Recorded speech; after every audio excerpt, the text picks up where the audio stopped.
მამკოდის მთისწვერზე ეს ტაძარი მე-9 საუკუნეში აიგო. ღვთისმშობლის შობის მამათა მონასტერში დღეს ბერები მსახურობენ.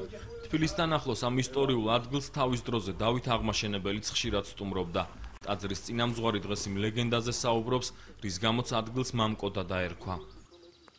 სახელი მამკოდაც გადმოცემით, ხალხური გადმოცემით დავითთან არის დაკავშირებული ერთ-ერთი ბრძოლის დროს, აქ ხშირი ბრძოლები იყო თუმე ამ ადგილზე და ხალხი მოწყვიტეს ბევრი და დავითმა როდესაც ნახა ეს ხალხის შეჭრა გული დამიკოდაო ხალხის შეჭრება.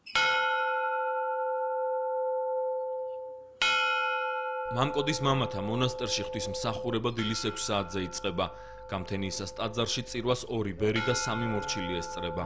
ჩემი და მეგობარი ჩემ წინაშე მომიახნა და დადგეს და მახლობელნი ჩემი შორ დადგენ ჩემგან და მაიძულებდნენ რომ ეძენ სულსა ჩემსა რომ ეძენ ძვირსა ჩემსა იტყოდეს ამავებასა და ზრახვასა მაგრამ დღეს ზრახვიდეს ხოლო მე იტაცა ყურს არა მესმოდა იტაცა ღვთისმშობლის შობის ტაძრის საძირკველის გაწმენდის დროს რამდენიმე ნეშთი იქნა აღმოჩენილი.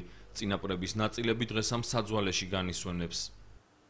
შიგნიდან ესე დავინახე ჩემი თავი რომ მე მონასტერში უნდა წამოსულიყავი.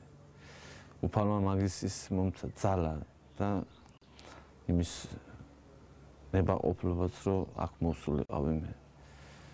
და დღესდღეობით აქ ვარ და ყველაფერი უფლის ნება რა როგორ იქნება. ღვთის წყალობით ყველაფერი.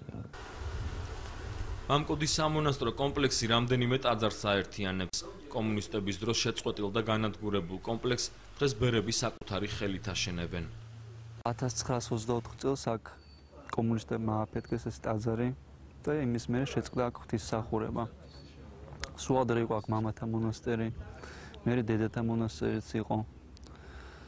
მე რა თქმა უნდა კომუნისტების დროს შეწყდა აქ ღვთისმსახურება და ეხლა უკვე რამდენიმე წელია უწმინდესის ლოცვა კურთხევით არქიმანდრიტის სიმონი სოხაძე აქ წინამძღვრად დაინიშნა და მოღვაწეობს.